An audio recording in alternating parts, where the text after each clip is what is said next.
அருமையாக இருக்குது, அருமையாக இருக்குது, நல்லா இருக்குண்ணா படம். நல்லா இருக்கும். இல்லை அப்படி ரொம்ப வாழ்க்கை வந்து எல்லாரும் ஒரே மாதிரி இருக்காது. அது எல்லாத்துக்கும் கதை வராது, அனுபவம் இருக்குங்களா. அவருடைய டேரக்டரோட அனுபவம் வந்து சிறப்பாக இருந்தது. அவருடைய எல்லா படங்களுமே எல்லா சிறப்பாக இருக்கும். அது எமோஷன் வந்து ரொம்ப இருக்கும். அது அவருடைய எல்லா படங்களும் இந்த ஆரம்பத்துலேருந்து இந்த உணவு பூர்வமாக இருக்கும். அந்த சவுண்டே வந்து கொண்டாட்டுறது அவருடைய வந்து அந்த நம்ம சுயமாக உணர்றதுக்குல அந்த உணர்வு வைப்பார் இருப்பேன். அது பெருமல்ல அந்த டைட்டில் போடும்போதே அந்த சவுண்டு வண்டோட சவுண்டு இருக்குல்ல அதே மாதிரி இதில் வந்து ஆரம்பிக்கும் போதே ஒரு ஒரு ஒரு அந்த மூச்சு சவுண்டு இருக்குல்ல அப்புறம் அந்த ஃபீலை நம்ம உணர வைக்கல. அப்படி ஒவ்வொருத்தரும் ஒரு சவுண்டு வந்து கொண்டு விட்டாங்க. ரொம்ப ஆழமாக ரொம்ப நுட்பமாக கவனித்து அது எது எமோஷனலாக டச் பண்ணுறதுல அது ரொம்ப பிடிச்சி பண்ணுற வந்து சோகமாக ஆக்கியிருக்காங்க, மறுக்கிறதுக்கு இல்லை. ஆனால் அந்த சுரண்டெல்லாம் நீங்கள் எப்படி சொல்ல முடியும்ல? ஒரு எளிய மக்களோட கதை ரொம்ப நல்லா இருந்துச்சு எனக்கு. இல்லை வர்த்தக ரீதியாக வெற்றி பெறும் தான் தோணுது எனக்கு அப்படி தான் தோணுது. அடுத்தமாக பரியரும் பெருமல் மக்கள் பார்த்தாங்கல்ல, அந்த அழியாத கோலங்கள் இருக்குல்ல, அது மலினாவை அப்படியே இவரோட வெர்ஷனில் வாழ்வியல் கலந்து சொன்னால் எப்படி இருக்கும் அப்படி இருந்துச்சு. எனக்கு பிடிச்ச காட்சினா அந்த 2 பசங்க இருக்காங்களா, அவங்களோட கான்வர்சேஷன், ரஜினி கமல் அப்படிங்கிற கான்வர்சேஷன் நல்லா இருந்துச்சு. ஆனால் எனக்கு தெரிஞ்ச ஊர்களில் ரஜினி விஜயகாந்த் தான் இருக்கும், இங்கே ரஜினி கமல், ரெண்டாவது கமலை கலாய்க்கிற மாதிரி அதெல்லாம் நல்லா இருந்துச்சு. படத்தில் கமர்ஷியலாகவும் நல்லா இருந்துச்சு. படம் நல்லா ஒரு கிரிப்பிங்காக இருந்துச்சு, ஸ்க்ரீனில் எங்கேயுமே விலகலை. ஸோ அப்படி இருந்தால் ஆடியன்ஸ் பார்க்க தான் செய்வாங்கன்னு நினைக்கிறேன். மொதல் சீன்லேருந்தே என்கேஜிங்காக இருந்துச்சு. மியூசிக் பிஜிஎம் எல்லாமே வேறு லெவலில் இருந்துச்சு. இல்லை இந்த படத்தில் கொண்டாட்டமும் இருக்குல்ல, இன்னொரு லைஃப் ஸ்டைலில் ரொம்ப லைட்டான வெர்ஷன். அந்த பையன் அந்த ஸ்கூலுக்கு போகிறப்ப லைட்டான வெர்ஷன் ஒரு பக்கம் காட்டிக்கிட்டே தான் 2 பக்கம் பேரலாக தான் போயிட்டுருக்கு. பட் இப்படியும் படங்கள் வரணும்னு நினைக்கிறேன் நான். எப்பயும் போல் அவரோட டச்சில் அந்த பிளாக் அண்ட் ஒயிட்டு அந்த மாதிரி கலந்து வரும்ல, அந்த மாதிரி நல்லா பண்ணியிருக்கு. அந்த மாதிரி வந்திருக்கு. அது எண்டில் வந்து அதான் ஒரு லைஃப்பில் நடந்த பிரச்சனைன்னு நம்ம பார்க்குறப்போ கொஞ்சம் நமக்கும் கொஞ்சம் அது எமோஷ்னலாக இருக்குது. அதை ஒரு எப்படி வந்து டைரக்ட் பண்ணியிருப்பார். ஸோ அது நம்ம பார்க்குறப்போ கொஞ்சம் கஷ்டமாக தான் இருக்குது. ஆமாம் அப்படி இல்லை ப்ரோ, அது ஒரு லைஃப்பில் வந்து ஒரு அங்கமாக இருந்துச்சு. மற்றபடி டீச்சர்னு ஏன் ப்ரோ அப்படிலாம் இல்லை. படம் பாருங்கள், ரொம்பவே நல்லா இருக்குது, எமோஷ்னல் டச்சாக இருக்குது. ஃபர்ஸ்ட் ஹாஃப் ஒரு மாதிரி அப்படியே ஜாலியாக அப்படி போகும். செகண்ட் ஹாஃப் ஒரு எண்டில் ஒரு நல்ல ஒரு எமோஷ்னல் டச்சாக இருக்குது. மியூசிக் உண்மையாலுமே வந்து அவர் தேவையான இடங்களில் கரெக்டான மியூசிக் ரொம்ப நல்லா இருந்துச்சு. சூப்பரான மியூசிக் நல்லா இருந்துச்சு. லைஃப்பில் சேகர் மாதிரி ஏதாவது இருக்காங்களா? என் லைஃப்பில் தான் இப்போ பேசிட்டு போனார்ல அவ்வளோதான் சேகர். ஆமாம் இல்லை ஒரு எமோஷ்னலாக இருக்குது, இல்லை எமோஷ்னல் டச் ஆயிடுச்சு, கூஸ் பம்ப்ஸாக இருக்குது. அதை மற்றபடி வர்றது இல்லை. ஐயோ முடியல. இப்போ எல்லா சீனுமே அந்த ஆக்சிடென்ட் சீன்லாம் தாங்க முடியல. ரொம்ப சேடாக தான் உள்ள வெளியேருந்து வர மாதிரி இருக்குது.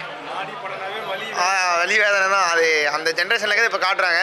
இந்த மாதிரி போனால் நம்ம தமிழ் சினிமா கண்டிப்பாக வேணும், எதிர்பார்க்குறோம். இன்னும் இது மாதிரி தான் வரணும்னு எதிர்பார்க்குறோம் நாங்கள். கிளைமேக்ஸ் சூப்பராக இருக்கும். கிளைமேக்ஸ் செம்மையாக படம் நல்லா இருக்குது, சூப்பராக இருக்குது. தெருக்கி விட்டுருக்காப்ப அவரோட பாணியில் எடுத்துருக்காரு. நல்லா இருக்குண்ணா, நல்லா இருக்கு, நல்லா இருக்கு. இல்லை ஜாலியாகவும் இருக்குது படம், ஒரு லைஃபாக தான் இருக்குது, சூப்பராக இருக்குது. ஒரு முக்கியமான கண்டென்ட் தான் பாடா. நீங்கள் வந்து பேசு. இல்லை இல்லை சோகம் இல்லை, அது ஒரு இதெல்லாம் நடந்திருக்கு. அவர் வந்து அதை காட்டுறாரு, அதை காட்சிப்படுத்துகிறாரு. அதில் வந்து ஒரு ரூபாய்க்காக ஏற்றிருப்பாங்க ஒரு மேட்ரு. அதனால் ஒரு முக்கியமான மேட்ரு தான் அது. இந்த மாதிரியான விஷயம்லாம் நம்ம வந்து காட்டுறதுல ஒன்றும் தப்பு கிடையாது. படம் சூப்பராக இருக்குது. நான் இல்லை இல்லை லைஃப்பும் காட்டுறாரு, இல்லை லைஃப்பும் காட்டுறாரு. அது ரொம்ப நல்லா இருக்குது, சூப்பராக பண்ணிடுறாரு. எல்லாமே நல்லா இருக்குது. இவங்க என்னன்னா சோகம்னு சொல்கிறாங்க, அது கிடையாது. ஒரு லைஃப்பை காட்டுறாரு. இந்த லைஃப்பில் அவருக்கு நடந்த ஒரு பிரச்சனையை இல்லை. எனக்கு ஸ்கூல் லைஃப்லாம் சூப்பராக இருக்குது, ஸ்கூல் லைஃப்பும் சூப்பராக இருக்குது. அவர் எமோஷ்னலாக ஒரு சில காட்சிலாம் சூப்பராக பண்ணியிருக்காரு. அந்த கிராமமே செம்ம சூப்பராக காட்டியிருக்காரு. தேங்க்ஸ். எல்லா மனிதர்கிட்டமும் ஒரு கொண்டாட்டமும் இருக்குது, துன்பமும் இருக்குது, துயரமும் இருக்குது. எல்லார் வாழ்விலும், உங்கள் வாழ்விலும் இருக்குது, என்னோடய வாழ்விலும் இருக்குது, எல்லார் வாழ்விலும் இருக்குது. அந்த வாழ்வியலை ஒரு சிறு சம்பவங்களை எடுத்து படமாக கொடுக்குறாங்க. இதுதான் அப்படின்னு நான் நினைக்கிறேன். அதனால் கொண்டாட்டம் இல்லாமல் இல்லை, கொண்டாட்டமும் இருக்குது. நீங்கள் கர்ணன்லேயும் பார்த்துருப்பீங்க கொண்டாட்டத்தை, பரியரும் பெருமாள்லேயும் பார்த்துருப்பீங்க, எல்லா படத்துலையும் பார்த்துருப்பீங்க. அதே போல் இதுவும் கொண்டாட்டங்கள் இருக்குது. சிறு பள்ளி பையனோட அவனுடைய கொண்டாட்டங்கள், அந்த வாழ்வியலுடைய கொண்டாட்டங்கள், அதுதான் இதில் வந்து காட்டுறாரு. இல்லை அது அவரே சொல்லிடுறாரு, இது என்னுடைய பயோகிராஃபின்னு சொல்லிடுறாரு. தன் வாழ்வில் நடந்த சிறு சம்பவம், அந்த சிறு சம்பவத்தை எடுத்து ஒரு படமாக அவர் வந்து கொடுத்துருக்கான்றாரு. அது வந்து அவரே சொன்னது தான். அதனால் வந்து இதை வந்து நம்ம வந்து சோகமான படமாக பார்க்க வேண்டியதில்லை. இதுவும் ஒரு கொண்டாட்டங்கள் இருக்குது. கொண்டாட்டமான படமாக பார்க்கலாம். ஒரு மனிதனோட வாழ்வியலில் நடந்த சம்பவம். அது அவரே முடிவு பண்ணுறது. அவர் முடிவு பண்ணி தான் அவர் வைக்கிறாரு. அதை நம்ம எதுவும் சொல்ல வேண்டிய அவசியமே இல்லை. அவருக்கு தெரியும் எல்லாமே. இயக்குனருக்கு அந்த படைப்பை படைக்கிற அந்த இயக்குனருக்கு தெரியும் என்ன பேர் வைக்கணுன்ட்டு. சரியாக தான் வச்சுருக்காரு.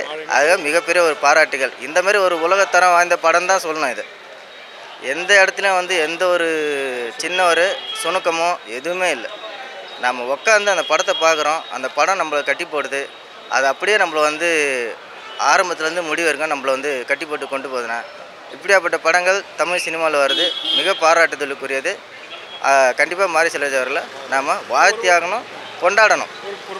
அப்படி எல்லாருமே வந்து நம்ம கனெக்ட் பண்ணிக்க வேண்டிய ஆளுங்க. எல்லாருமே நம்மளுக்கு தொடர்பு இருக்குது.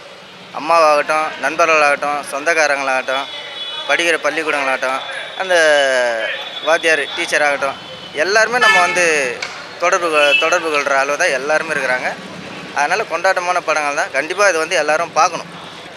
என்னென்னா நம்ம வந்து ஒரு படம் பார்க்க வரோன்னா 4 ஃபைட்டு, 4 டான்ஸு, 4 பாட்டு, குத்துப்பாட்டு, இந்த மாதிரியே பார்த்து பழக்கப்பட்டு நம்ம மூளைங்கள்லாம் வந்து அதுலேயே வந்து பதிஞ்சுக்கிடுது. ஜனரஞ்சகம் பாட்டுக்கு தான், ஃபைட்டுக்கு தான், டான்ஸ் இருக்குதா அப்படியே போகிறோம். ஆனால் ஒரு மனிதனோட வாழ்வியலை நமக்குள்ளேயும் அந்த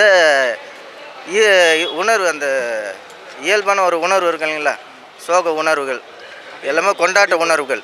கொண்டாட்டமும் இருக்குது. இதில் சிரிக்கலாம், நல்லா உட்காந்து சிரிக்கலாம். படத்தில் உட்காந்து சிரிக்கலாம். அதேமாதிரி சோகங்களும் இருக்குது. மிகச்சிறப்பான ஒரு படம் இருக்குது. தாராளமாக வந்து பார்க்கலாம். எல்லாமே கலந்த படமாக இருக்குது. படம் போகிறதே தெரியல. நீங்கள் 2.5 மணி படம் போகிறதே தெரில. உட்காந்தோன்னா கொஞ்ச நேரத்தில் இன்டர்வல் வந்தது. அடுத்ததில் முடிஞ்சு போச்சுன்னா முடிஞ்சிச்சான்னு கேட்குற அளவுக்கு படத்தை வந்து கொண்டு போகிறார். நம்மளை கட்டி போட்டு உட்கார வச்சிடுறாரு. நீங்கள் படம் வந்து பொறுமையாக போதுன்னு சொல்ல முடியாது. அந்தளவுக்கு நான் சிறப்பான படத்தை கொடுத்துருக்காரு இயக்குனர். அவருக்கு மிகப்பெரிய பாராட்டுகள்.